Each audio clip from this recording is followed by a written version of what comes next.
with doTERRA, our aligned purposes in awakening consciousness. And so I had this inspiration to really create a series of masterclasses with the diverse people that are drawn by the essential oils as their voice, as their vehicles to really awaken people and empower them. And there's just so much knowledge and so much wisdom and so much unique ways and perspectives and expressions that I know that we all can benefit from. And every time I hear Ben speak, there's a real purity, there's a real authenticity, but there's also this kind of like driving force that goes deep within inside you and wakes you up a bit and creates this spark. And so I really appreciate that, and I really align with his vision. I just wanted to share a little bit about him and about his mission. This little excerpt from his website just really sums it up. With each decision, each project, each word, and each note, I'm trying to remind myself and whoever is within earshot that we are here as creators to make the impossible into reality. This life is a marvelous and divine adventure, and I'm thrilled to have the opportunity to participate in it. So I think that's just such a divine and such a pure and core essence of what it is that Ben Lee is bringing to the world. And I love the permission slip that you are, is what I said on my post, is that you're a walking and talking and singing permission slip for people to really wake up and shine. So I'm really honored to have you here and to be sharing this moment with you, and to be hearing your wisdom today. So can you share with us a little bit about yourself and also the topic that you're inspired to share for this masterclass? Yeah, well, firstly, thank you for having me, and you said many flattering things, which I don't know if I can live up to. It feels like a lot of pressure. And even the title Masterclass is, I understand it, but I also feel a little at odds with it, because my entire journey has been one about throwing myself into being a beginner at things over and over again, and intentionally putting myself in situations that are maybe uncomfortable or revealing or vulnerable simply to see what would happen. So I don't know if that's warranting of a masterclass, except in maybe tomfoolery or foolhardiness. But anyway, what I wanted to share, I suppose, when you asked me what subject am I interested in, what came to my mind was a phrase that Timothy Leary used about calm and compassionate game playing. He used it in a book he wrote called sort of updated interpretation of the Tibetan Book of the Dead, called The Psychedelic Experience. It was written when he and Richard Alpert, who would become Ram Dass later, were doing a series of experiments at Harvard, I think, with amplified states of consciousness and how to support people going through those experiences. And one of the phrases that really stuck with me, it's an interesting book, whether or not you're interested in psychedelic subculture throughout the ages. It's something fun to pick up, little piece of history.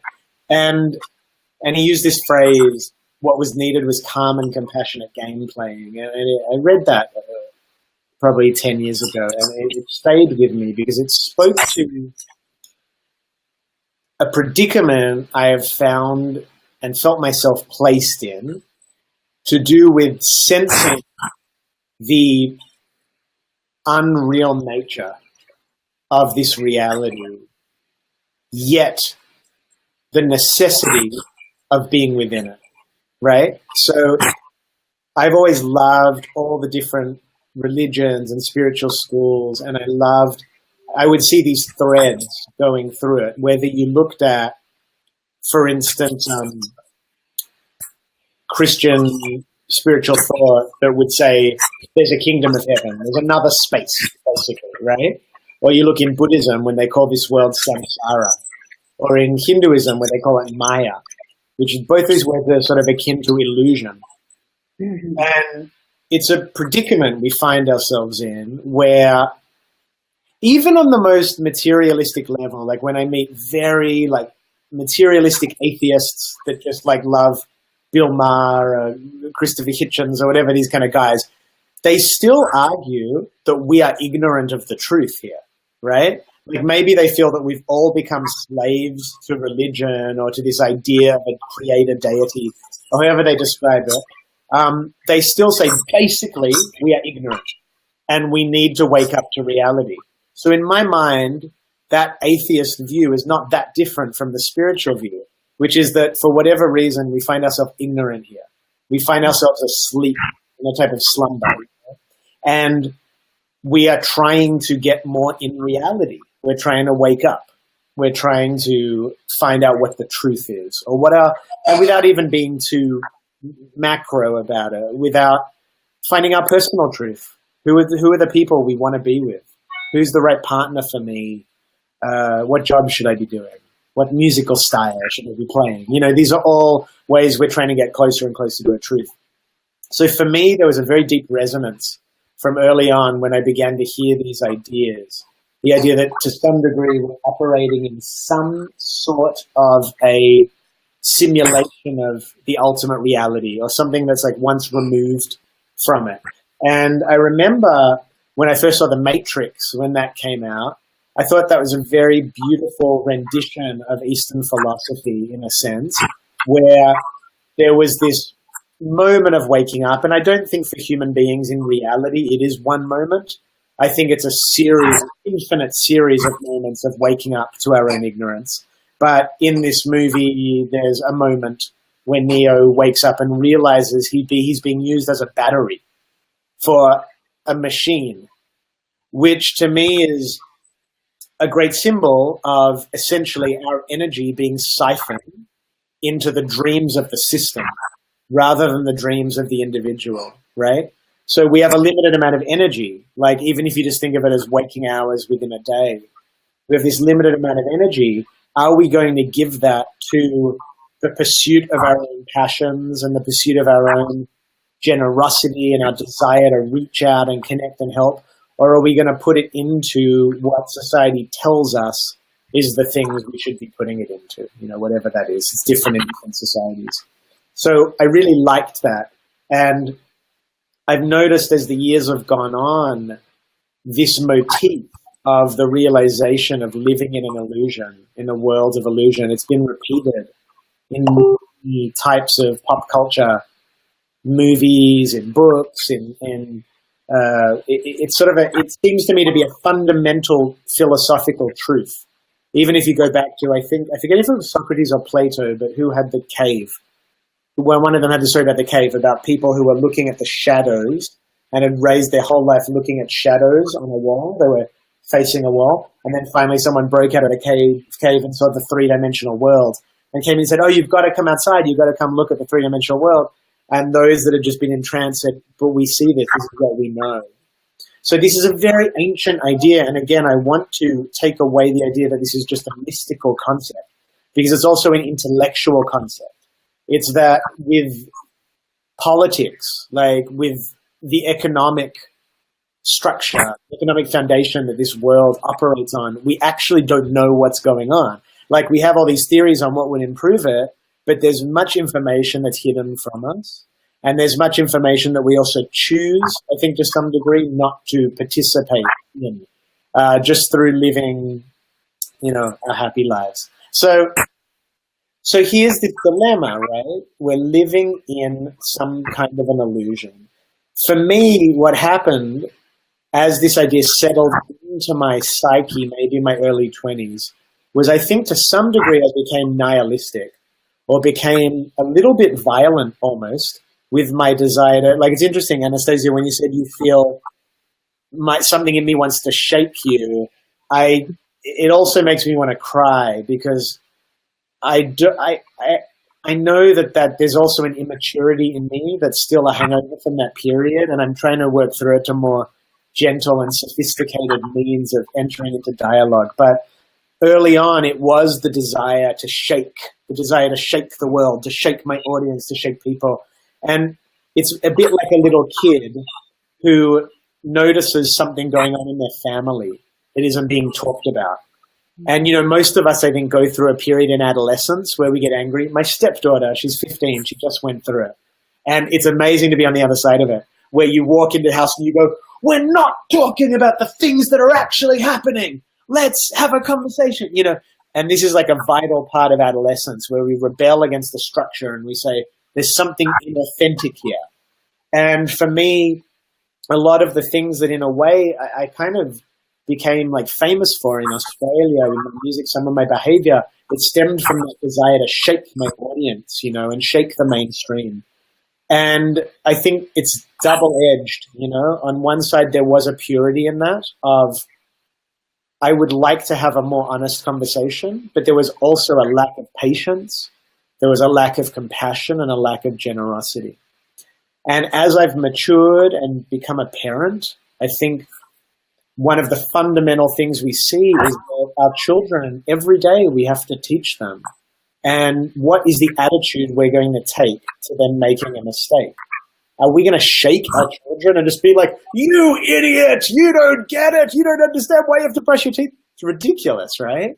So there has to be some new style of interacting with this problematic reality that we live in. And for me, when I heard that phrase, calm and compassionate game playing, I was very moved by it. And it's something that has come to symbolize what I'm really attempting to do. And so there's a lot of levels to it, but to cut to doTERRA, something I said at the convention, if anyone was there, I can't remember if I said it at the convention or at the One Tree event, but at one of them I said, doTERRA is a fun game. It's full of strategy. It's full of, you got to be intelligent to play it, but you also have to play it from the heart, because it's a game that if you don't play it from the heart, you actually can't grow your business, because it's fascinating. This game is fascinating because you actually have to grow the business based on truly serving people, right? Now, there is still traditional business growth, and there's converting, light touches or exposures into customers, and marketing and web funnels and all of this kind of stuff, which we need to know about. But it's a unique game in that the rules of it are very specific. And I used to identify more with the spoil sport, in that there was a great writer, I think it was called Donald Barthelme. I think this was his idea, that he said spoil sport withdraws from the game and hence reveals the fragility of the game. And that was very much me. Like, I would be like, guys, we're playing a game. This is a game. It's a fantasy. And I would see the lack of love that was dealt with. I would sometimes get my argument across, but it wouldn't be heard at a heart level. And interestingly, my friends are putting on a fundraiser for a climate change charity in LA. And we had a very big talk recently about the tone with which we have to speak at a climate change rally, and how terrifying people with statistics about the ice caps. It's true about exactly how many years we have. It's true, but is it going to inspire action? Is it going to motivate action? And there's another level to which we can play these games, and that has to do with this compassion and this calmness, and to do with truly playing with love. And what I see in this game, at this part of my life, doTERRA is occupying quite a portion of my time. I'm not exclusively doing doTERRA. I have collaborations, I'm making music, I'm writing a musical, I'm parenting, I'm doing all these things. But this game is occupying a lot of my time. And I see it as, in the 2 years that I've been involved in doTERRA, the game has proven itself as being a game of integrity. And by that, what I mean is that when you meet the winners, and we're using these terms in inverted commas, the winners, the presidential diamonds, the blue diamonds, I like the people that this game has turned them into. The game, playing a game changes you. If you play basketball and you play it twice a week, your cardio, you're going to have better oxygen, your lungs are going to get bigger, you're going to be more fit. So the game will always transform you. Really, any good game should transform you. Some games make you bitter. Games like gambling. Really gambling, like in a casino. Like if you find people that have played the pokies for years and years and years, has the game transformed them into something more than they began with? And I haven't seen evidence of that. With this game, I see, and I think it's very important. The reason I like talking about it as a game is because it's not perfect. No game is perfect. And one of the things we find sometimes that people come in where they project the perfect parent onto doTERRA, they have a very hard time dealing with, I have a customer and they ordered a wild orange and they got a citrus bliss, and and it becomes this massive drama, like a child screaming at their parents, right? Because they're really not. Is it too dark in here? Is my screen too dark? I can open a blind.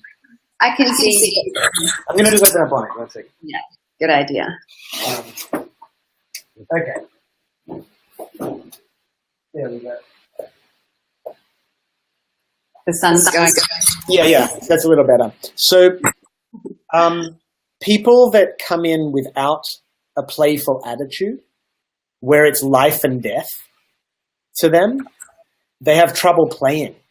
Because even like at the highest level of sports, what do they say? For the love of the game. You have to enjoy the game. Otherwise, you bring so much just emotional baggage and so many needs, your personal needs, that like when you go to look after somebody, they're looking after you. I can't tell you how many people I think are probably doing wellness consults out there where it should be the other way around.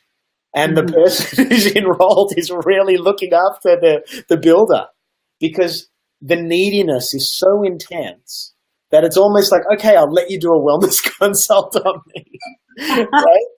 So if that's what you need. So it's impossible to serve in a playful way, and it's impossible to play if we have all of that baggage, right? So it's really interesting because here we are, in a sense, if you look at this Buddhist or this Hindu idea of we're stuck in a wheel of birth and death and rebirth and birth and death and rebirth, it can drive you crazy if you obsess about it. Mm-hmm. How am I going to get enlightened? How am I going to be free? How am I going to be emancipated, right? But if we realize that partly how we emancipate ourselves is by calm and compassionate game playing. And you have to pick a game, because the people who withdraw totally, they go off the grid and they, I bet we've all known people like this. No offense to anyone living in Byron or Nimbin, but I love those places, but I also know my share of people that have like dropped out of the big smoke and like, I'm done with the rat race, and they go and the same patterns follow them. The same interpersonal dramas. Suddenly they're in a fight with a neighbor, or they're in a fight with a local shopkeeper, because you can't run away from the game of life, right? So I would say that like you have to play something. So the choice is, what game are you going to play? Many of us are playing the game of parenting, and that's a high stakes game. Oh yeah. People enter without realizing they're entering it. And it's very intense, but it's a game that's transformative. Friendship are games. Dealing with institutions are games, One of the interesting things about compliance, I know that in Australia it's not as big a deal, right? Because there wasn't the same issues we had in the US with the FDA. But everyone got so stressed out about it. Not everyone, I shouldn't say. A lot of people got so stressed out about it. What I really loved was that the people I responded to went, the rules of the game just changed. Here we are. We want to get natural solutions, ancient wisdom into people's homes. And it's like the opposition made a move in chess. So what do you do? If you're playing chess with someone and they make a move that's a good move because it counters your strategy, you don't sit there cursing them and stressing out and saying, well, I'm definitely going to lose now. You adapt and you plan a counter move, right? So this whole attitude, it's like my wife at the moment, she's producing some films and things, and she's dealing with, in Hollywood, it's amazing, the tempers and the egos on people. And I'll tell you what, if you could look at her inbox, the way we are crafting emails, support each other, crafting emails, it's some game. We're playing a game because you want to you need to put out fires. You also need to know when not to even try and start fires. There's some very volatile areas, and there's other battles that need to be fought in order for us to progress. So what I'd say is that this game has very unique rules to it, doTERRA, but learn them.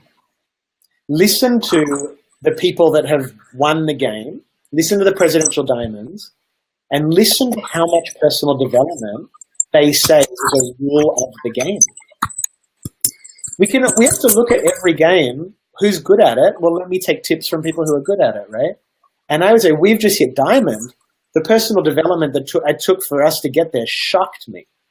I was arrogant, and I thought all this talk of personal development was almost like it's like, when very, very wealthy people go on a retreat or something, and it feels like they just worked within the system and now they're taking time to work on themselves.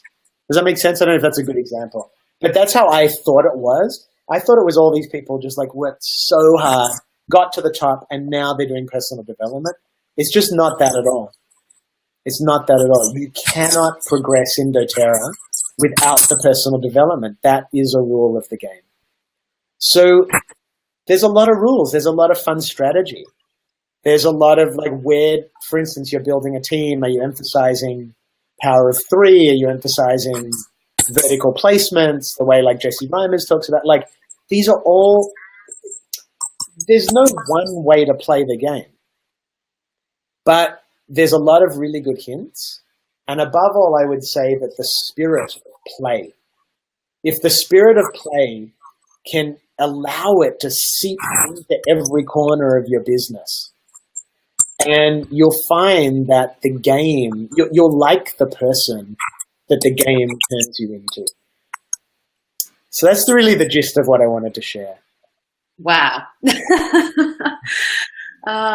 Beautiful. Thank you, Ben. There's so much there that was really sparking a lot in everyone, lots of beautiful comments.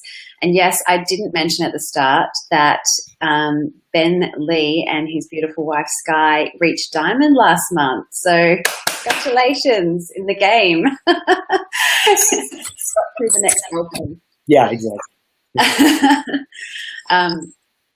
I love what you said in the beginning about, the beginner mindset and having trouble with the masterclass. And I too, I always position myself as being alongside everyone learning. I don't ever profess to be the expert or the guru or any further ahead than anyone else. It may have just been that I've had more exposure, but that the very thing that I choose to teach is what I wish to master. And so the master classes for me are all about my own growth. So it's the things that I actually want to, and I notice that with people who I am turning to say, can you share with me your wisdom? It's the very thing that they want to master in their life that they're actually teaching. So I find it really interesting to see what subjects come back to me when people say, this is what I want to talk about. And I feel that just recently I've actually really invited in just the concept of play with money, and how, because I too have had that that angst, that angry antagonist that wanted to blow everything up because it was such an illusion and just full of BS, and taking people away from the true peace and joy that they can truly feel.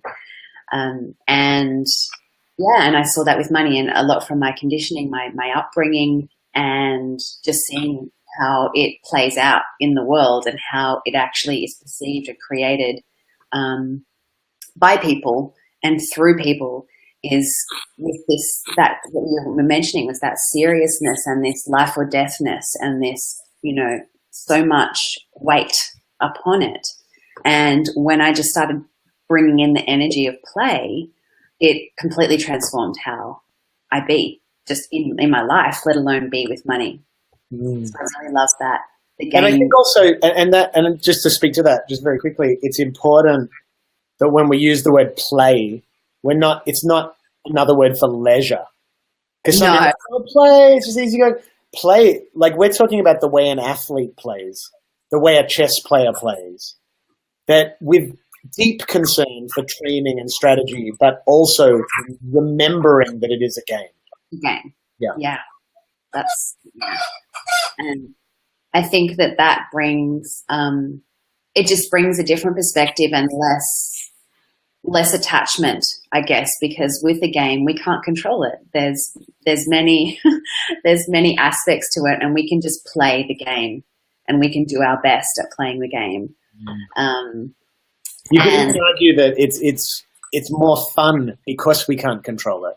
Yes, totally. Totally. But the illusion is that we can't control anything anyway. So, it's like allowing ourselves to have the fun while we're playing.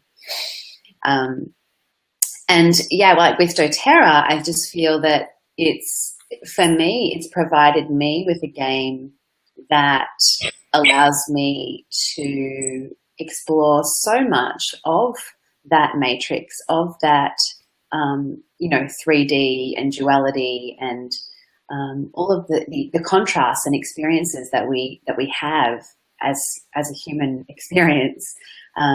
doTERRA can reach and touch so much of that through the oils, through them actually being on our bodies and in our lives, but also through what they do to us. They actually bring us together and make us connect in a deep way, not just how you going, how's the day, how was the weather, what you do on the weekend. It's what's going on for you and what's really happening for you and how can I help you. And when that's in the space, like true connection it's just magic. There's magic that's available there. And I feel like that's how we actually break through the illusion, is with this game that is, it's a gift. I really see it as a gift. So it reminds me briefly, sorry, I'm just going to move to even more light. Very briefly, a story that I don't know if this is going to be a depressing story, but I love it. I'm very moved by it. It's a Taoist story that there were 3 prisoners in a cell together, and they wanted to break out of prison. They wanted to break out of prison, and 2 of them started digging a hole in the prison cell. And finally, after weeks and weeks of work, using a spoon or whatever they use in movies to get out of prison, they dug a tunnel out. And they, 2 of the guys went down the hole and said, "Are you coming?" to the 3rd guy, and he said, "No." And he stayed in the cell. And the next morning, the officers came in. They found the 2 guys missing. And they found the 1 guy who had remained and saw the hole, and they beat the man who remained to death. And the point of the story is the man who stayed was actually the bigger threat, because what he was saying was, there is no safe. He's like, I can run, but I'm still in prison in my mind. And so when we're talking about attitude, I don't want to say you're going to get beaten to death for playing the game. But what my point of it is that when we speak about power and the ability to affect people, there is something about understanding we are all involved in games, and they're part of the rules of being here in this larger game, and that playing them willingly and not trying to escape, not trying to pike out, on the responsibility holds an immense power to affect people. Aho. Aho. And that is a calling that I feel that so many people that get drawn to doTERRA, it's that undeniable call to, okay, here's a game where we can do that.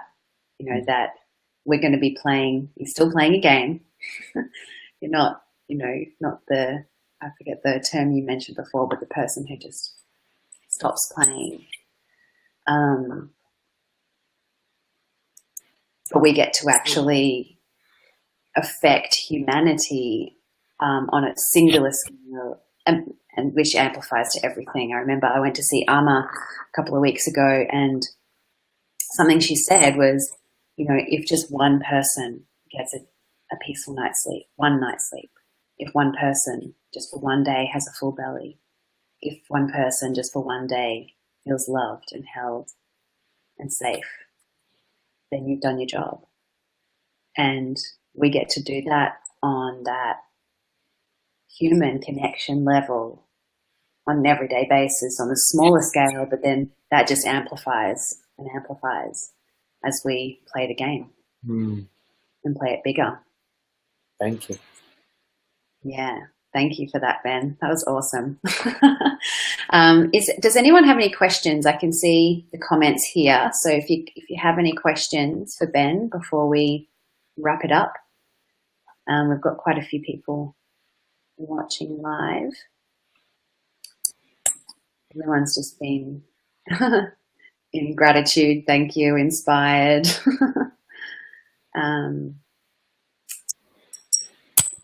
Someone's asking what kind of personal development you have been doing, Ben, and if you have any recommendations.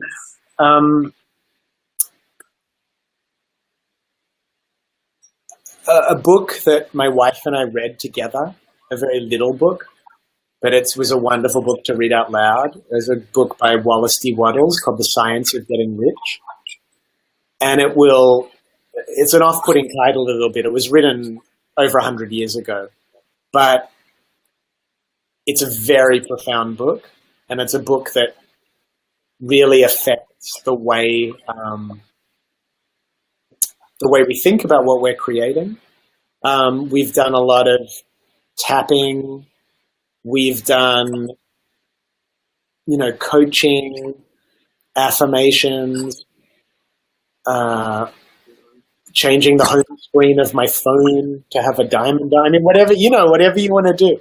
It's like, again, there's no rules, but it's to do with aspiration.